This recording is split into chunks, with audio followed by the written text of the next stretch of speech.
We were designated by Cornell to be the residential developer for the high-rise tower. It's 26 stories. It will largely be occupied by graduate students at Cornell Tech. Really what we envisioned was a new kind of graduate school for the digital age. Cornell Tech obviously has a mission of being incredibly innovative. We wanted to take that innovation not just in terms of our educational aspects, but also in our development. It's about testing new and bold architectural ideas that have large ramifications. Their direction to us to have something innovative. So Hudson's really about trying out and testing new ideas. One of the things when you look at the world today is to think about how do we develop physical spaces that put less of a load on the environment. We really engaged with a number of different green building strategies and platforms. So what came to mind pretty quickly was the idea of doing a passive house. No one had done it yet, and we thought, well, if the campus is all about sustainability and all about new technology, this is the best place to do it. Why not do it here? That's just the wave of the future.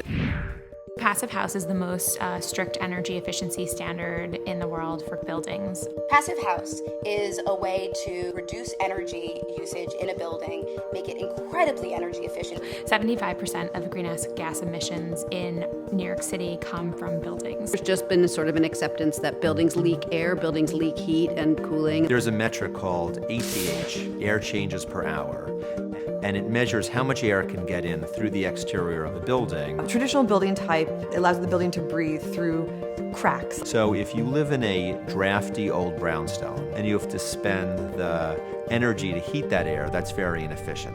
That house has an ACH of probably 30, and passive house is 0.6. You are virtually or potentially entirely eliminating that by building a very tight envelope. A big part of the passive house building is the skin, the envelope.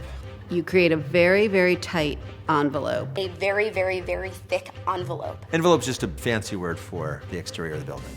You're letting really no air or energy exchange from the inside to the outside of the building without it being planned. You're able to keep this constant temperature. The goal is to keep out as much heat in the summer and keep out as much cold in the winter as possible. Insulate the building well and try not to spend energy in the first place so you don't have to produce it.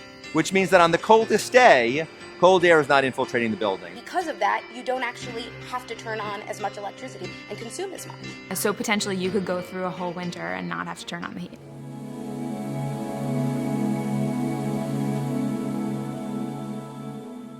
I always like to say that it's the largest passive house building in the universe. Oh, that's a high bar. Because I think it probably really is. A bit of a leap to take this to an almost 30-story building. A building of this scale hasn't been done anywhere else. All of the passive houses that have been built in America have been single-family homes or smaller mid-rise buildings. The issues become a lot more complicated as you build a taller building. It takes a certain gutsiness to take on this challenge. We're hoping to both quantitatively and qualitatively change the energy footprint of those kinds of buildings. Is this going to be the most efficient skyscraper ever built? I think this is going to be the tallest residential building with the greatest energy efficiency standards in the world. So I guess the answer is yes. The challenges were all about education, all about learning. Thermal bridging. Triple pane windows. Thermal bridges. What you use this for is when you have a penetration through the vapor barrier. We go from steel to a thermal block. You're doing some things for the first time. The energy recovery ventilators. An energy recovery ventilator. There are 2 ERVs on the top of the building.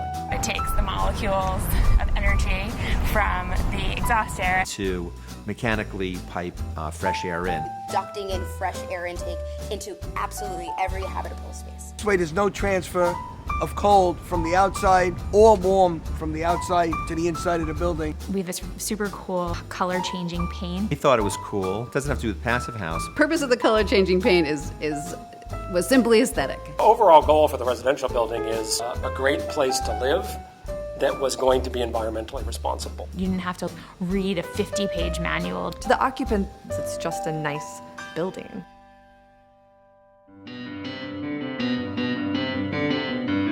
In an era of climate change, building systems are responsible for such a high percentage of greenhouse gas emissions. It was an alignment of various stars. Having Cornell equally excited about Passive House made it happen. Hudson, they've been a fantastic partner for us. This is a campus that's celebrating innovation. It's incredible how much Passive House can save in terms of the carbon output. And that's a huge global social challenge.